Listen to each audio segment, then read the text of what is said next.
The Benjamin Dixon Show is only possible with listener support.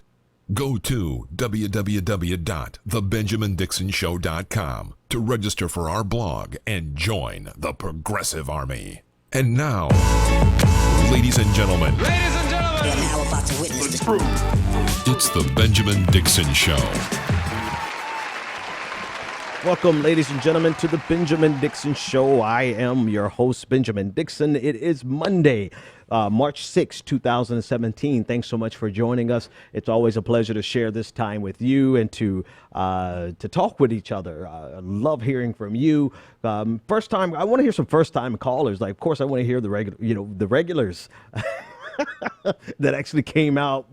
I didn't even mean to actually say that, but it just came out. I love hearing from all of you, but I want to encourage people who haven't called in. Like, there's a lot of you who listen live. Call in 857-600-0518. We've got a lot to cover tonight, and I want your input on it. We'll definitely, give me, about 9:10, 9:15. We'll get past the first few stories, and then I want to hear your input on it. We'll be discussing everything from Obama tapping Donald Trump all the way to North Korea's nuclear, not even ambitions at this point, but the realization of their nuclear ambitions. So we'll be covering all of that. As always, I want to thank our patrons, without whom this is not possible. So thanks to everyone who is a patron, all of our new patrons, our old patrons, people who've been with us since day one. We really appreciate it. Let's jump into the news. There's a lot to cover, and I think, alas, Let's talk about Donald Trump's accusations of President Obama wiretapping him.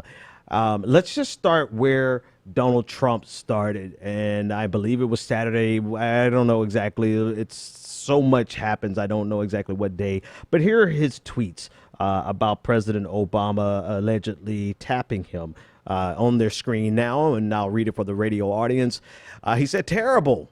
Just found out that Obama had my, quote, wires tapped, close quote, in Trump Tower just before victory. Nothing found. This is McCarthyism." He goes on to say, "Is it legal for a sitting president to be wiretapping a race for president prior to an election? Turned down by court earlier. A new low, exclamation point." He goes on to say, "How low has President Obama gone to tap," I love his spelling there, "tap my phones during the very sacred election process? This is Nixonian, bad or sick guy." So this is the power of the presidency. When wielded by a Neanderthal.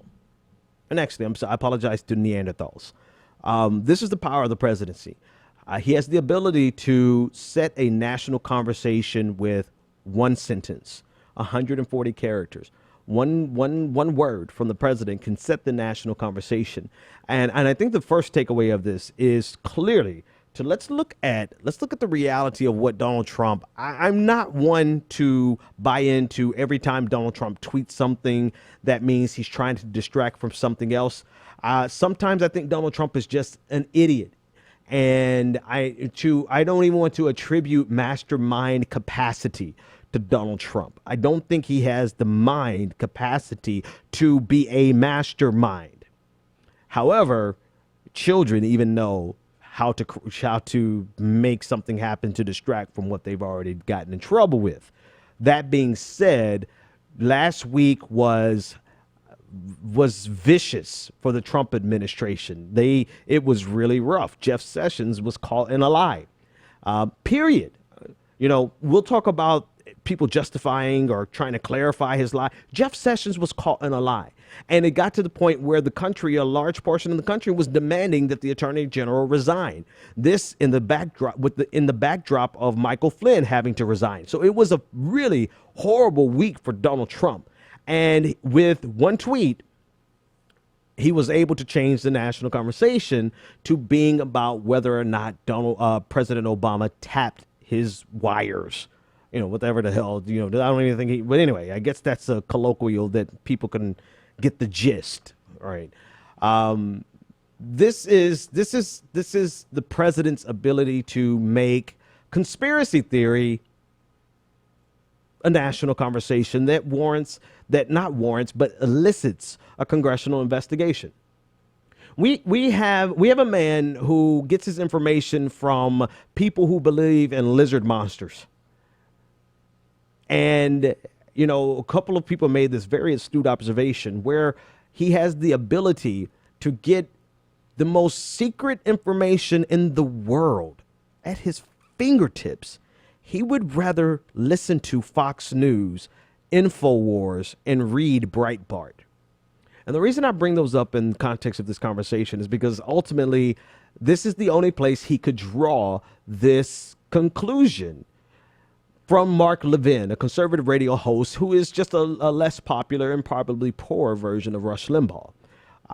Mark Levin floated the idea, the possibility, and you know how they do it. They put out a preposterous notion and they ask it as a question, which has the same effect as inserting it as a statement. Did President Obama tap Donald Trump? I don't know, but it looks like it could be the case. And, you know, let's take, and I think Jake Tapper from CNN actually did a really good job breaking down the different places that Mark Levin drew from to put this conspiracy theory together. Or even if it's not a conspiracy theory, let's say that there's some possibility, you know, he drew Mark Levin, President Trump's source on the wiretapping, drew from some sources that really may ask, I'm going to be fair, even though I don't have to be. They're morons, but I'll be fair. If you put the pieces of the puzzle on the table, perhaps you do want to ask the question, what's going on? And really it's embedded in one of Donald Trump's tweets. He said, and I want to pull up that tweet again. He said that they had tried. Is it legal for a sitting president to be wiretapping a race for president prior to an election? Turned down by court earlier. And this is the only clue that people have to see what the hell is Donald Trump talking about, because this is completely out of the blue in many regards. It really has no grounding in any public information. So people have to extrapolate from this the story from a British, I believe it was a British operative or British journalist who suggested that the Obama administration indeed requested a FISA warrant to get information on Donald Trump. The FISA warrant issue is separate, but we'll get into that and we can discuss that. But there really was no firm confirmation that a FISA warrant existed. If it did exist, that means there's a process and a procedure that usually doesn't involve the president of the United States. So where Donald Trump has made this laid this accusation at the feet of the man, Obama, if Trump was indeed tapped, then it required a process that initiated most likely in the Department of Justice, had to be signed off by a judge, and then the tapping would take place. All right, so you have that one source. You have another, you know, the general leakage of information that's coming from the intelligence community, including the FBI. There is a lot of information that's being leaked out, an unprecedented amount of information. I would argue the amount of information that's being leaked on Donald Trump is, at this juncture in a president's administration, it's probably unprecedented. So you have those sources that are coming together to suggest that something is going on. And Mark Levin posed a question and said, well, you know, how much has President Obama surveilled Donald Trump? You know, Mark Levin's, you know, voice sounds like that. You know, how much did President Trump know, and when did he know it? Mark Levin. Mark Levin, being smart enough to know that he does not have enough information to assert this, went on Fox News and posed it as a question. Donald Trump, not being smart enough to realize that he does not have enough information to assert this claim, he gets on Twitter and accuses President Obama directly of tapping his wires. Not even going as far as saying that there's a FISA. Before I even go into that, here's the other thing. Donald Trump, if he wanted this information, has access. The Department of Justice is underneath the executive branch. So instead of going to Breitbart News and listening to Mark Levin, he quite literally could pick up the phone and tell his attorney general to find out what the hell, if there anything to this accusation by Mark Levin. But instead of doing that, he's confident enough in the conspiracy theories that he can glean from Breitbart to go onto his platform and speak to the entire world and say that President Obama tapped his wires. James Comey of the FBI James Comey of the FBI has, in no uncertain terms said that this did not happen and that he wants the Department of Justice to push back against this because of the magnitude of the claims by President Trump. And this is in and of itself unprecedented, particularly at this stage, right? We see FBI directors, Comey even push back against President Obama on several occasions, but nothing this clear, nothing this assertive, and nothing this early on in an administration. Now, we'll get to people who believe that this happened and people who believe that this possibly happened. We'll get to that in a second because that's an interesting conversation in and of itself. This has created. And before I go here, I want to say this last thing. This is actually something from Max, my producer. He said that if it happened, let's consider a couple of possibilities. If Donald Trump was tapped, right? And this is from general conversations at this part, that there's a process. There's a process that takes place that generally does not involve the president of the United States until there's enough information to become operational.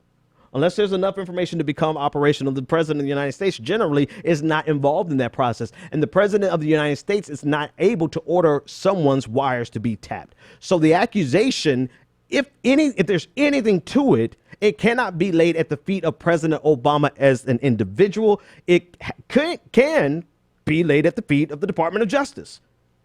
And so that's where you start.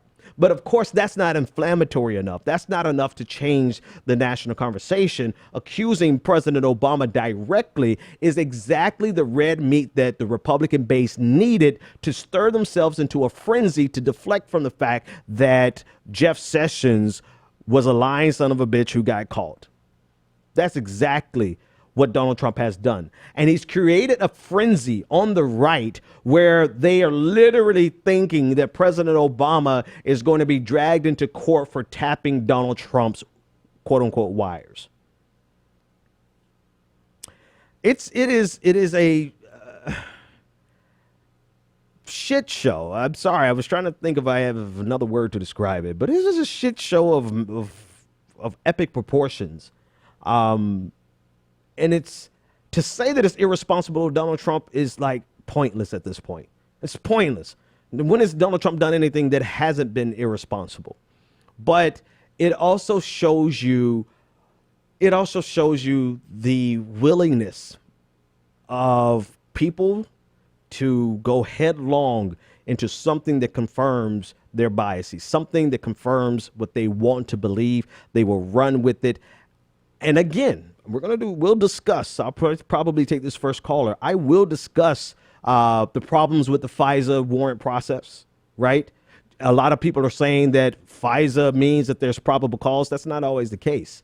And actually, in most cases, that's probably not the case, right? So that doesn't mean that if there was a FISA warrant and then there was tapping of Donald Trump, that doesn't mean that he's guilty. But what I was going to say about my producer, Max, what he mentioned, which is actually an amazing take, is that it's probably likely that Donald Trump himself wasn't tapped.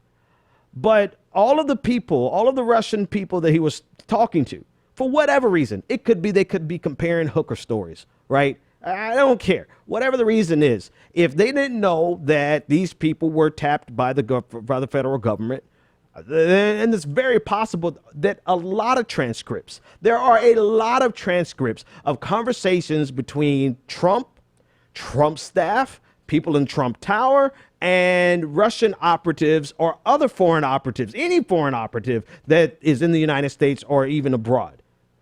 Those people are 100% tapped. We can guarantee that they are. And so those conversations are very likely to have turned up in transcripts that now Donald Trump sees and say, oh, holy crap, they've been tapping us. No, they were tapping the people that you were having conversations with, whatever you're talking about. I don't care. I don't care if you're on the side that thinks that they were conspiring with Vladimir Putin to take over the United States in a coup, which is ridiculous, but I don't care if it's that, or if it's simply the fact that you were trying to get a loan from some Russian oligarchs to build something in a very legal fashion. I don't care what they were talking about. The fact of the matter is, if these people were already under surveillance by the United States, and there's probably a lot of conversations that have been transcribed between Team Trump and foreign operatives. All right, so let's do this first call. And then after this, I want to talk about FISA, and I want to talk about people who just by default believe that there's something to this story because they have this bias, or they have this. Anyway, we'll talk about that. Caller, you're live on the air. Thanks for your patience. What is your name, comment, and or your question? Well, actually, my name is Isha, and my comment actually leads into the FISA court very well, in that the people are asking the wrong question. The answer is that the executive branch, especially the NSA, has absolute authority to tap people if it's like under the Foreign Intelligence Surveillance Court, which is the FISC. Mm-hmm. And basically, the way the law is determined, the government does not need to know the specific location, nor ascertain that they could be involved in some sort of national security, terrorist attack, whatever. So sadly, the NSA does have authority to tap each and every one of us. So the question we should be asking is whether or not Section 206 of the Patriot Act should be repealed, and not whether or not what Donald Trump is saying true. And the weird thing is that there was only one Republican senator that voted against it, which is Rand Paul, which is excellent. Yeah. But an overwhelming number of GOP people voted for Section 206 that gives the executive branch the authority to tap people. Right. And Go ahead. Finish that thought. And basically, it's okay. So basically, another thing that's different is that, let's say that you, before the Patriot Act, they had to only tap certain lines, mm-hmm. but now it gives them blanket authority to say any phone that they could be reasonably using. So, for example, if you had a quote unquote terrorist friend, I'm sorry, you don't, I know you don't, but hypothetically, and he borrows your phone for one day and uses it. Now your phone, it's legal to tap your phone under Section 206 of the Patriot Act, and that's what makes it problematic. All right. Thanks for the call. And actually, that is, like you said, that's a great segue into the next part that I want to talk about. Thanks so much for the call, Isha. So the other part I want to talk about is institutional problems versus what Donald Trump has accused President Obama of. And we do actually need to parse the two out. President Trump has accused President Obama of tapping him as an individual to individual, as though President Obama was back there hacking him, or tapping him, climbing in and setting the wires, which is ridiculous and absurd, right? But this is the accusation, and this is the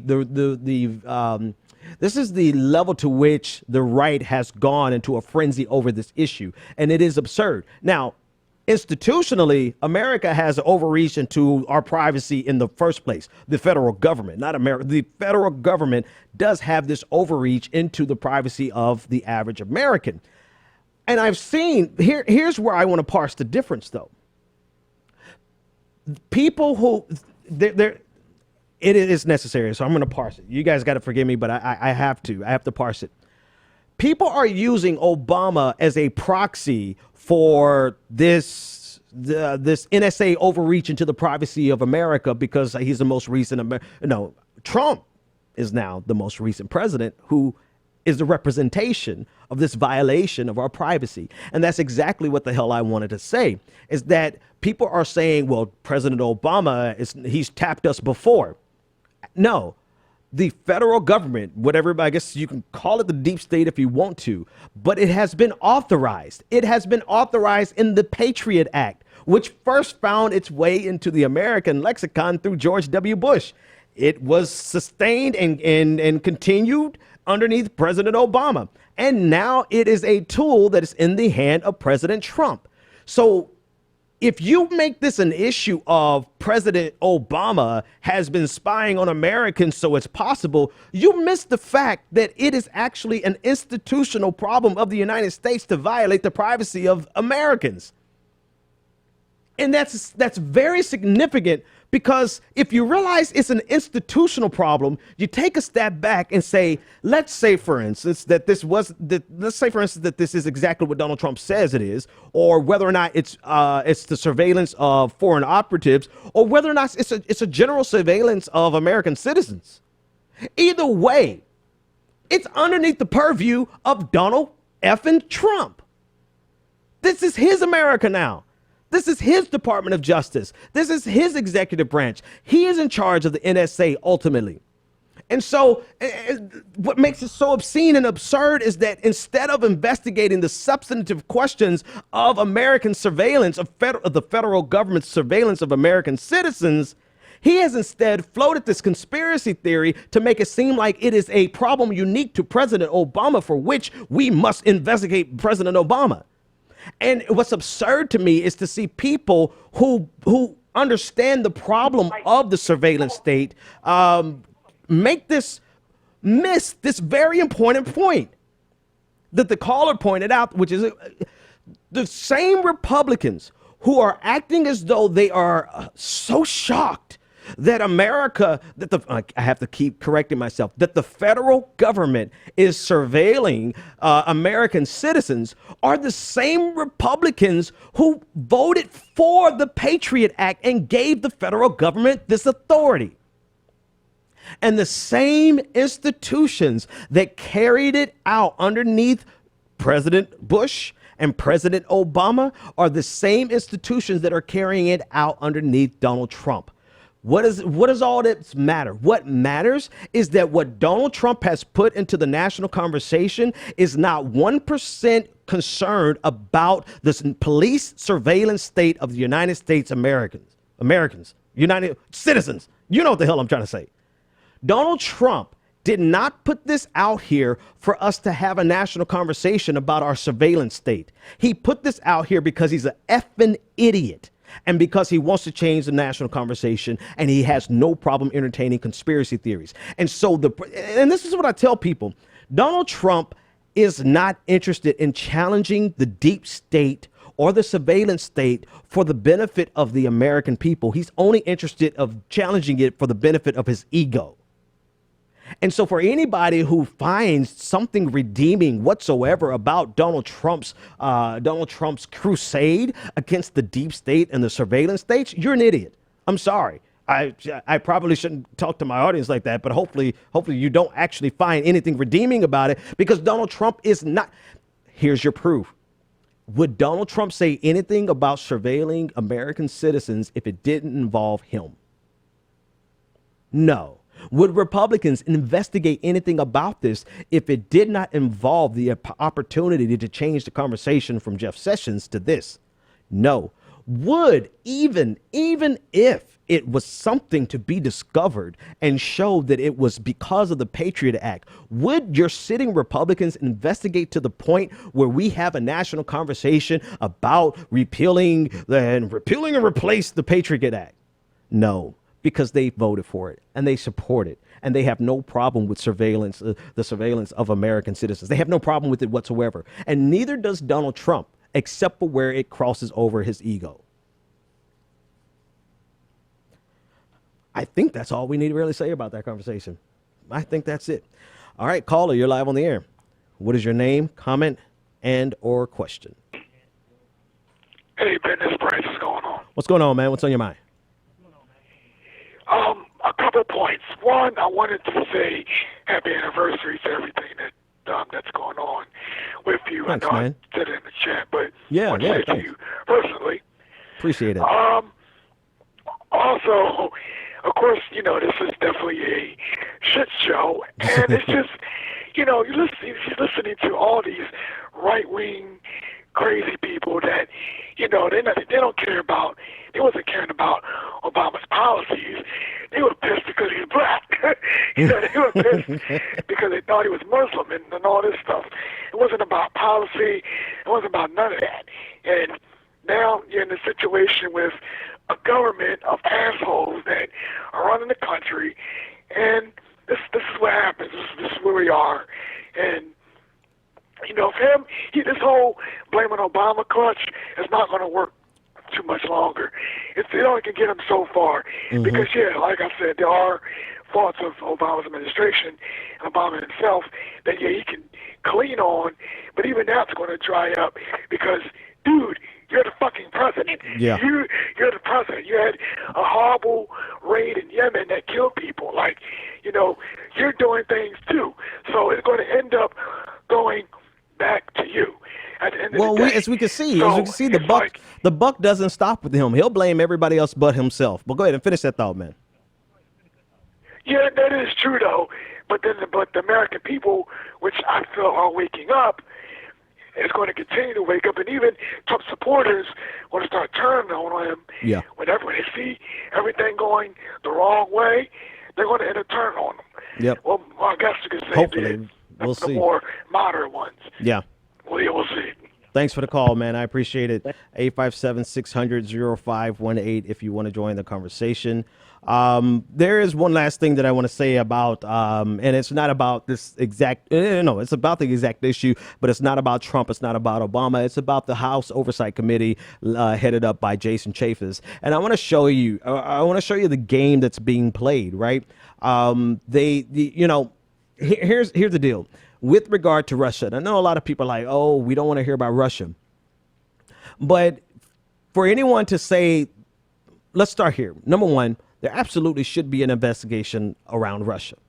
And I think anyone who says that, no, there shouldn't because there's nothing happened, you're clearly only saying that as a statement of faith, almost like a religion. You cannot look at the situation and say, I believe that nothing happened. Well, you have no evidence of that. Like, I believe in God, but there's no evidence of God. So your religion is just different than my religion, right? You don't have any evidence of it happening, right? Nor do we have any evidence of it not happening. We as American citizens, right? Somebody does. There's something out there. Then somebody knows, yes, it happens. Somebody knows, no, it didn't happen. But we don't. And so we could benefit from an investigation into Russia's quote unquote involvement. And it may, I saw a journalist tweet earlier, it may be something as simple as Donald Trump has something embarrassing. It could be something trivial. It could be juvenile. But their inability to be truthful about it or to even convince us without, like,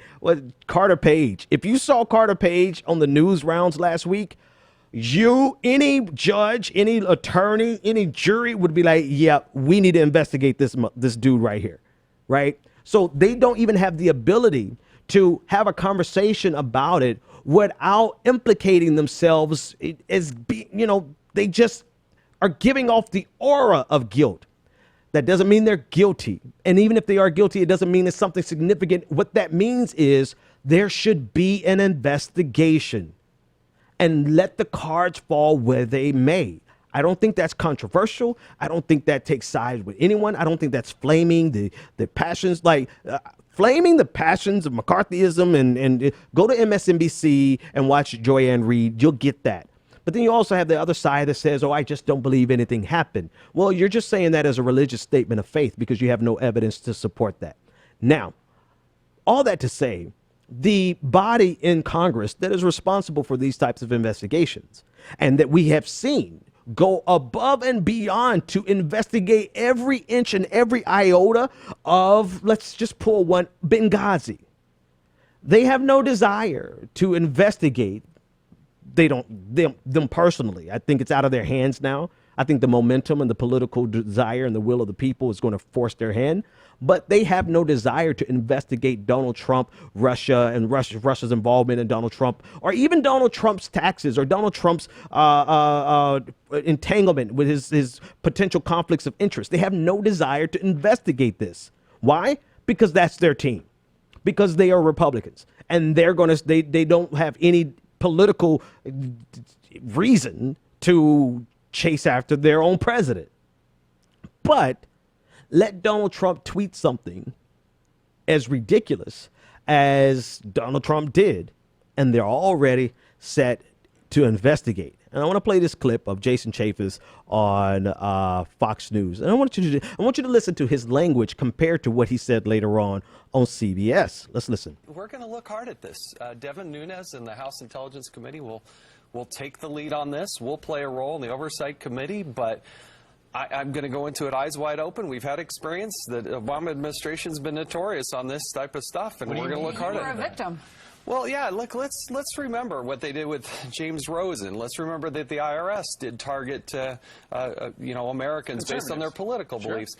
And in my own personal case, I had more than 40 Secret Service agents 41. illegally tap into my records and dive into my background, and that's according to the Inspector General. So this stuff does happen, and it's not necessarily done the legal, lawful way. All right, so that's him on Fox News. Compare that to what he did on CBS the same day, this morning, wearing the same damn tie. Your colleague Marco Rubio said he had not heard of any evidence of this. Have you heard of any evidence of this? Well, I learned a long time ago, I'm going to keep my eyes wide open. You never know when you turn a corner what you may or may not see. But thus far, I have not seen anything directly that would support what the president has said. But as you know, a president of the United States cannot unilaterally order wiretapping.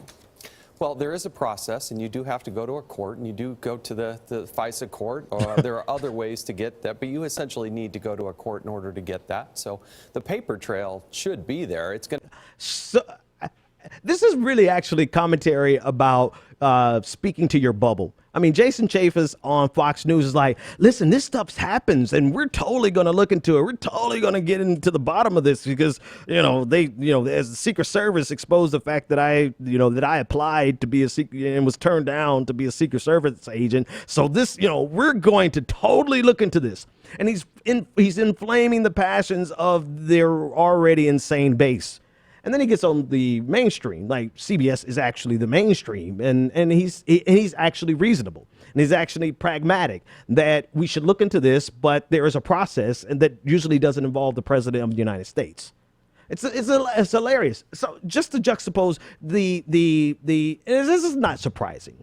It's not surprising, but to see it so glaringly come from one person on the same day is almost a parody of itself. But I also want you to see the energy with which he denies or he embraces an investigation of President Obama because of Donald Trump's tweet, and then his desire to not investigate Donald Trump at all. This is a clip of him with Wolf Blitzer on CNN. Listen. And we're asking, why doesn't it concern the chairman? I assume it does concern you. You're the chairman of this oversight committee that's looking at the executive branch of the U.S. government, that the president of the United States potentially could be in violation of the United States Constitution.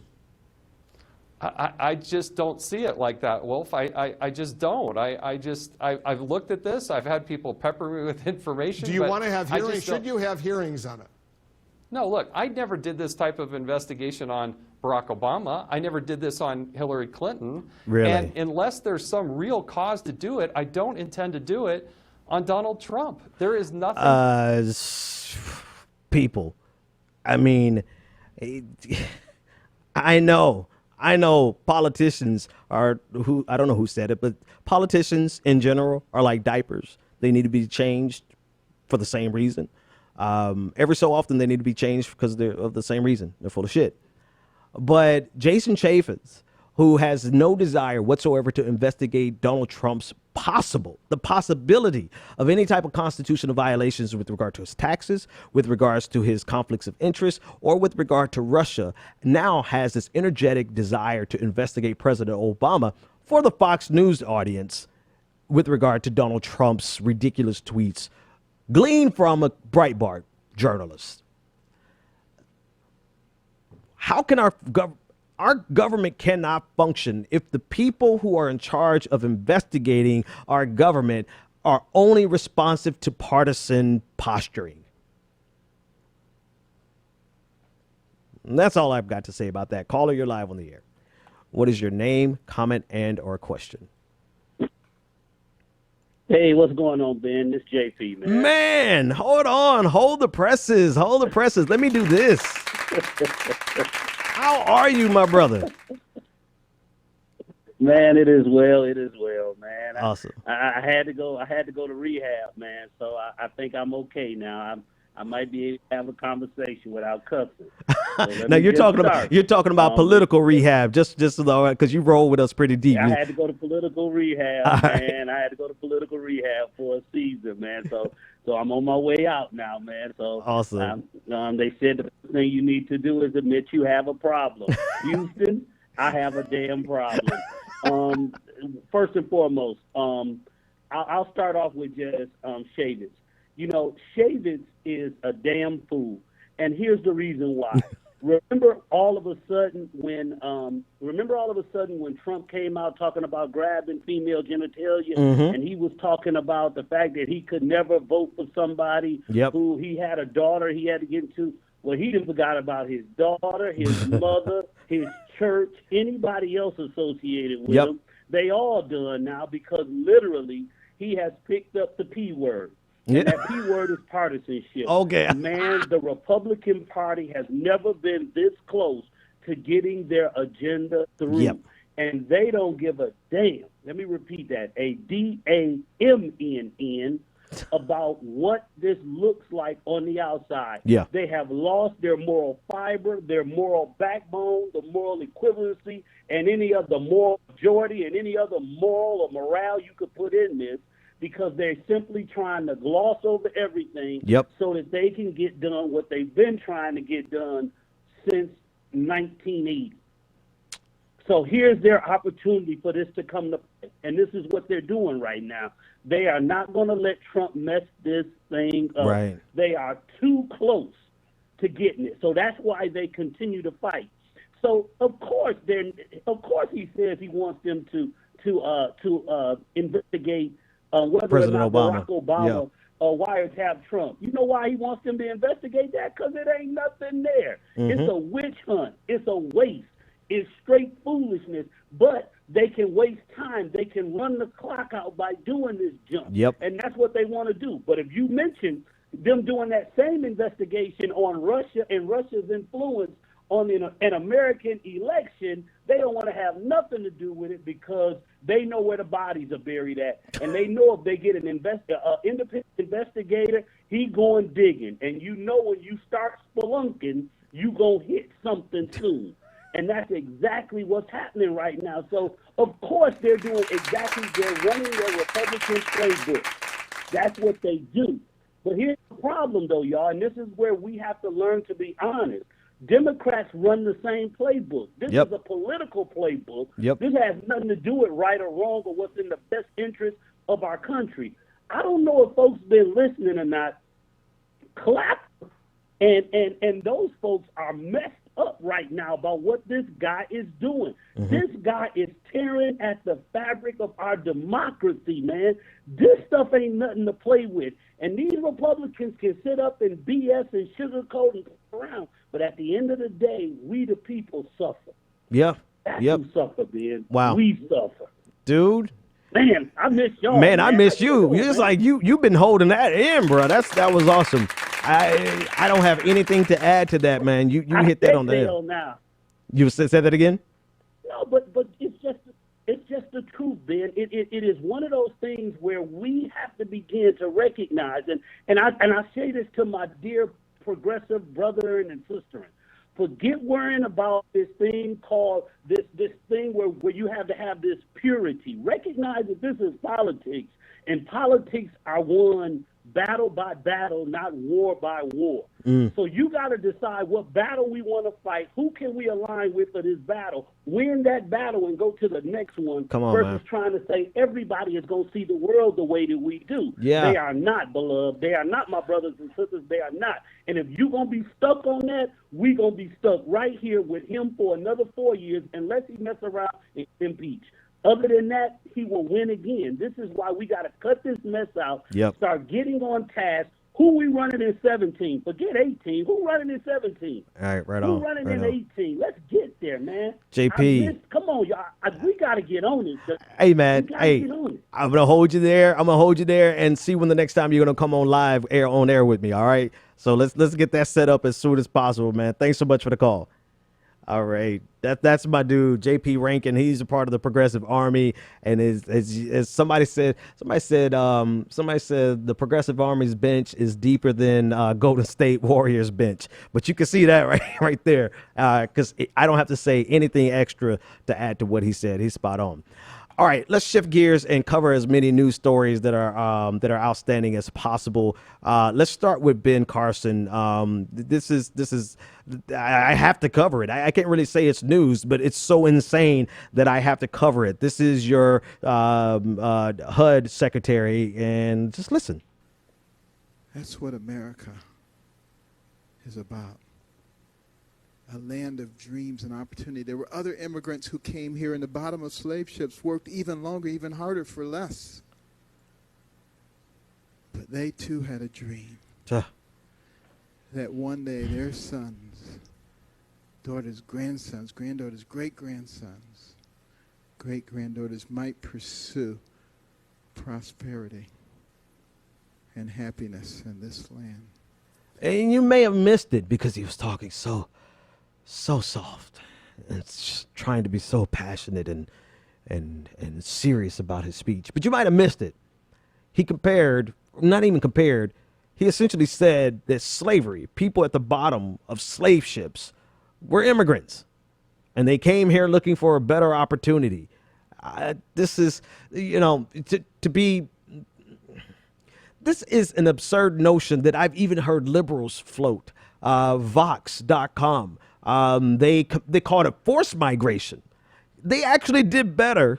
They did better than Ben Carson because at least they called it forced migration. But Ben Carson here compares slavery to migration as though people came here looking for an opportunity. No, Ben Carson, when people are kidnapped and stolen, taken from their home, their names erased, their culture erased, they're beaten into submission, their women raped, their children raped, that's not migration. That is slavery. And for this to be stated by a black man, well, I'll let you leave it in the comments section of who and what Ben Carson actually is. This is what happens, though. I said this on Twitter. I got to say it again. This is what he obviously has tried to perform some type of neurosurgery on himself because he clearly is not operating with the full set. And I hate to be an ableist, but Ben Carson, something's wrong with Ben Carson. And, thankfully, thankfully he's not leading the Department of Energy, but then we have Rick Perry there. I don't know, but this is really a stress test on the American system to see if our institutions can survive imbeciles like Ben Carson and Donald Trump. All right, so let's keep trucking. In other news, and actually some real news at this point, the Republicans have finally released their secret plan for Obamacare. They were under a significant amount of pressure to do so. And so essentially this is what it does. It's a repeal of the Obamacare's individual mandate. But it also wants to maintain coverage for people with pre-existing conditions and allow children to stay on their parents' plans until the age of 26. It would offer individual refundable tax credits to purchase health insurance. It also would keep Obamacare's protections to those with pre-existing conditions. It would allow, and here's where the rubber meets the road. It's going to only allow the Medicaid expansion to continue through 2020. And if you're not a part of the expansion by 2020, or if you fall out of it and need to come back after 2020, you're no longer eligible for the Medicaid expansion. It does not cap the tax on employer-sponsored coverage. It also would retain the Cadillac tax, but that actually in itself has not gone into effect. So it does not yet have a congressional budget office score.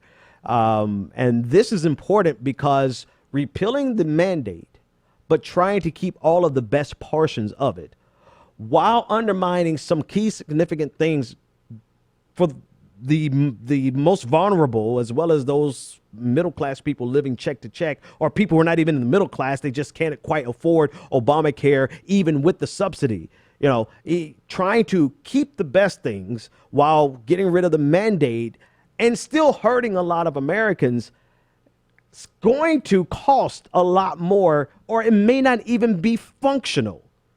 And so this is why they don't have a congressional budget office score, because they might be worried if Americans actually understand how many people would actually be hurt by this and the implications, or the impact rather, that this will have on the economy. This is actually, and this is kind of low-hanging fruit here, but I want you to think about the mindset. I think it shines a significant light in the mindset of the people who are crafting this repeal, which is not really a repeal. They're going to call it a fix, but it's not really a fix because it's screwing more Americans. It's just for the Republicans to be able to say that they did something on Obamacare. These people who are so absurd, they have put into this repeal of Obamacare that lottery winners, underneath the new law, they would lose their Medicaid eligibility. Like all 12 of lottery winners across the United States, they have been targeted by this law, and they will lose their Medicaid eligibility. This is what they have been working on for 8 years. This is what they have wasted all of this time on for 8 years. And this is the best that they could come up with. And they still have people who support them. This is the number one thing that they've been involved with for 6 years. I keep saying 8, but 6 years. For almost 7 years, the number one thing that they have been involved with and focused on and driving their electoral success has been to repeal and replace Obamacare. And they can't even come up with a decent replacement or a decent repeal because they're not going to repeal it. They're just repealing the mandate. The one thing that actually makes it work, Republicans are willing to die on that hill because you know what, their base does not care. Their base does not care. All right, in other news, this is an interesting story coming from the Supreme Court that is fascinating to me. With regard to jury deliberations, NPR did an explainer today that really goes into, by Nina Totenberg. It was actually a great segment, that the U.S. Supreme Court today ruled that if there is clear evidence in a case that emerges after a jury verdict, that there was racial bias during deliberations, the trial judge must make an exception to the usual rule protecting the secrecy of deliberations in order to determine whether the defendant was denied a fair trial. So in other words, deliberations that are historically private and secret, if the judge who has access to those deliberations sees a clear example of racial bias, then the judge can release that information. And this was a 5-3 split between on the Supreme Court. Justice Kennedy, as usual, was a swing vote, giving the majority.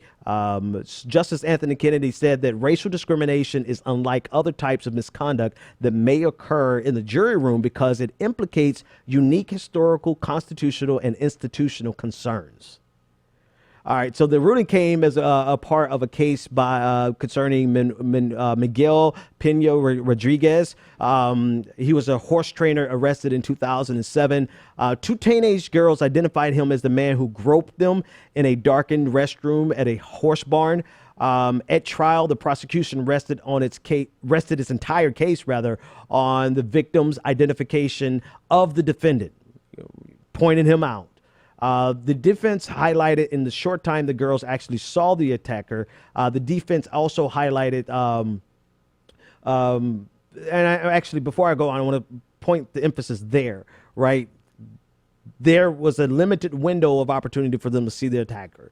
And this is what the defense actually outlined. But the jury was initially deadlocked. And after 12 hours of deliberations, the jury deliberations found the defendant guilty on 2 misdemeanor counts, but they failed to reach an agreement on the felony. 2 of the jurors told the defense lawyers that during deliberations, one of the other jurors repeatedly expressed a bias against the defendant and his alibi because of his race, because of his ethnicity. A lot of people assume somehow that juries can be impartial, that they don't go in with implicit biases. In the reality of it, that's just not true. A jury of your peers necessarily means a jury of your peers and their implicit biases. And so this is a fascinating decision. The Supreme Court declared that the central purpose of the 14th Amendment was to guarantee equal protection under the law, and it was aimed to eliminate discrimination emanating from official sources in the states. It would not, according to Justice Kennedy in his writing, he said it would not rid the jury system of every irregularity, but, quote, the same cannot be said about racial bias, a familiar and recurring evil that, if left unaddressed, would risk systemic injury to the administration of justice. This is an important, fascinating case because even though the precedent and what their ruling will not reach this far, I want to make sure I give this disclaimer. It does not go beyond similar cases.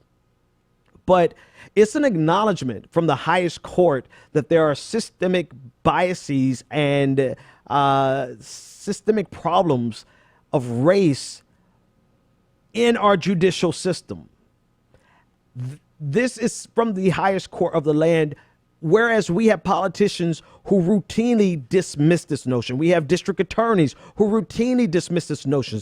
We have people, political pundits and political opportunists who would have you to believe that simply because the jury found somebody not guilty, a police officer not guilty, or they found a black man guilty or a black woman guilty or a Hispanic man in this case guilty, that this means justice has been served.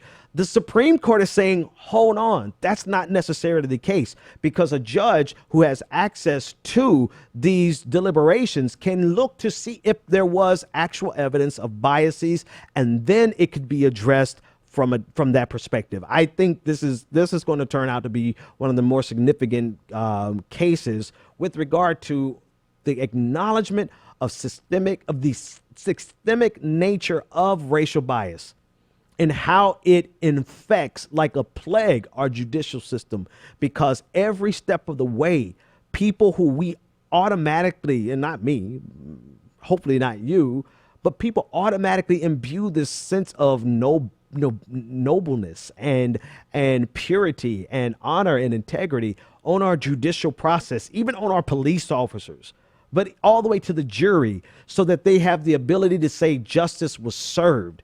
And Justice Kennedy and the 4 other justices are saying that's not necessarily the case. We should review it after the deliberations show some indication of a racial bias. And I think that's a fascinating story. We should see what happens with it next. In other news, Khizr Khan. This is this story bothers me, and it should bother you. Khizr Khan is the father of the slain soldier who spoke at the Democratic National Convention, who told Donald Trump that, you need to read the Constitution. If you don't have one, you could take my copy. And the crowd went crazy because I was there for that speech. I was actually in the building for that speech. It was a great speech. But he has had to cancel his speech in Toronto after he was notified that there's going to be a review of his traveling privileges. So Khan is he's the father of the U.S. Army captain who was killed, and he has become almost the face of Muslim resistance, of the democratic Muslim resistance against Donald Trump. He has been notified that his traveling. He's been a citizen. He got a citizenship, I believe, almost 30 years ago. But he's been notified by the Department of Homeland Security that his traveling privileges are going to be, quote unquote, reviewed, which means in this environment, it possibly could mean that he could leave and not be able to come back in. I have a problem understanding how that actually would be carried all the way through, but the actual threat itself is enough for him to have to back off and say, okay, maybe I shouldn't leave the country at this time. For him to be picked out as an individual and to have this happen to him as an individual is, by the federal government, should be a red flag to every quote unquote freedom loving red blooded American who constantly obsesses with the government violating their rights. But it won't. You know why? Because he's Muslim. It won't. You know why? Mainly because he is a Democrat, and the government that is imposing on his rights is a Republican government, or led by the Republicans. Khan said in a statement, quote, "This turn of events is not just of deep concern to me, but to all of my fellow Americans who cherish our freedoms to travel abroad. This turn of events is not just, it should be. It should be. The Department of Homeland Security hasn't given any insight into what is going on. It's not even clear as to who's doing the review, for what reason they're doing the review. None of that is clear. He has just been notified that his traveling privileges are under review.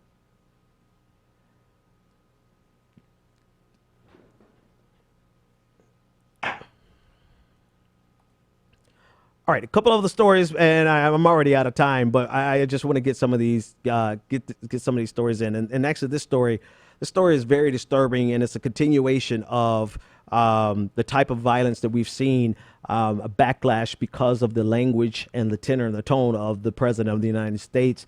39-year-old Sikh man was shot outside of his house in Kent, Washington over the weekend.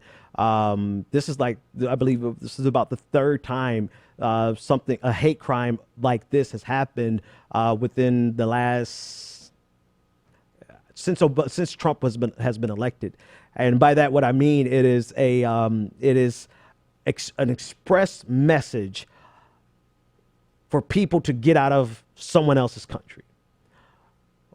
White supremacists, white people, whatever the hell you want to call it in this case. This is another case. The gentleman's name is Deep Rai. He was shot by an unidentified white male who, according to witnesses, said, "Go back to your own country." It's, of course, being investigated by the police as a hate crime. One of the community leaders, a Sikh community leader, he said, quote, "He is just very shaken up, both him and his family. We are all kind of at a loss in terms of what's going on right now.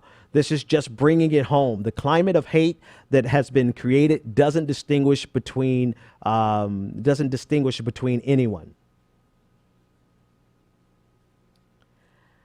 According to the community leader, he said Sikh men in the area around Seattle have experienced, quote, "a kind of prejudice, a kind of xenophobia that is nothing that we've seen in recent past."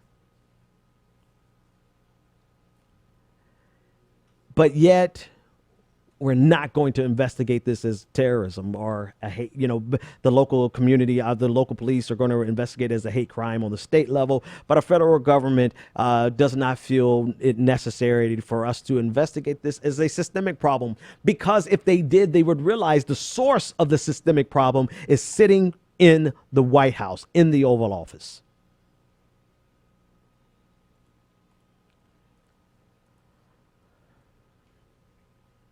All right, last but not least, is the Muslim ban. Today, Donald Trump signed a new executive order.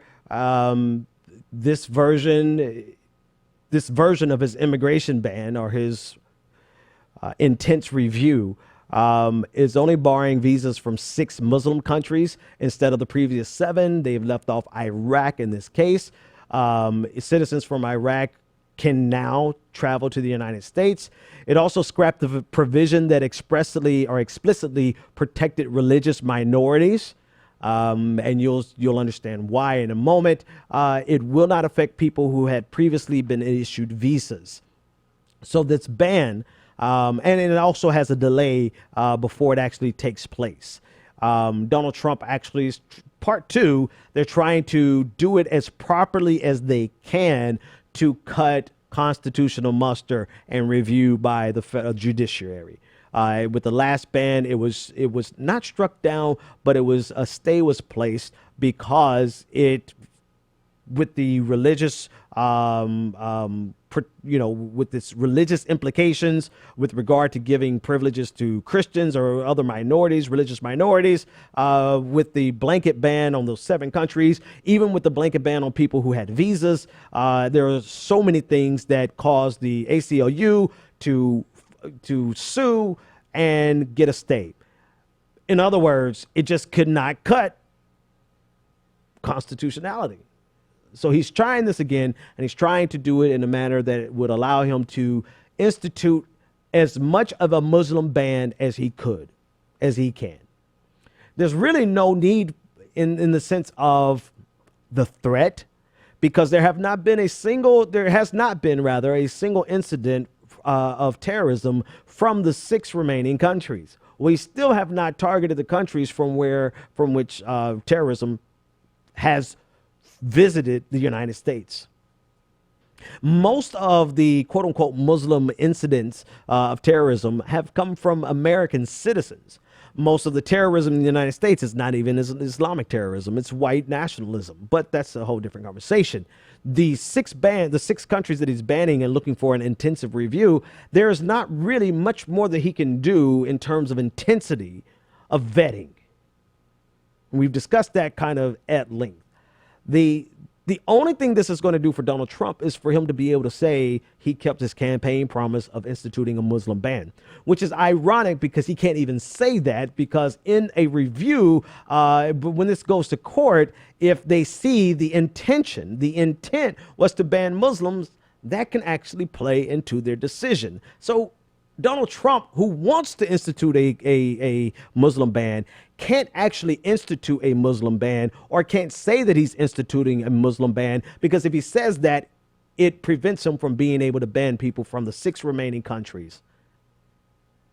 We're going through these hurdles, people. I said all that to say that we're going through these hurdles for Donald Trump's ego. Period. There's really no tangible benefit. In fact, there's a loss. We're putting ourselves at a greater security risk because of the sentiment of this ban. All right, folks, that's all I've got for you tonight. There's a lot of other stories. I want to talk about North Korea. I want to talk about a lot of stuff, but we kind of ran out of time. So patrons, there's a bonus show for you tonight. Go to patreon.com and get a hold of the bonus show. If you're already a patron, you have access to it. If you want to become a patron so you can get it, it's actually a 15-minute episode. It's a great episode in which we talk about the politics of the newest Wolverine movie, Logan. We talk about that, and we actually do an analysis of the political ideology of various superheroes. Like, what was Captain American? Would Captain American be a conservative, or would he be a libertarian? What is Magneto? Be surprised what I think Magneto might actually be. And then our desperate attempt to find a progressive socialist revolutionary in the Marvel universe. But go listen to the conversation, patreon.com/.com, and buy us if you're not already a patron, buy us a coffee a month and you can join that conversation. We'll see you next time. The Benjamin Dixon Show is only possible with listener support. Go to www.thebenjamindixonshow.com to register for our blog, join the Progressive Army, and support The Benjamin Dixon Show. Crazy mother. If you like this episode, be sure to share, like, and subscribe.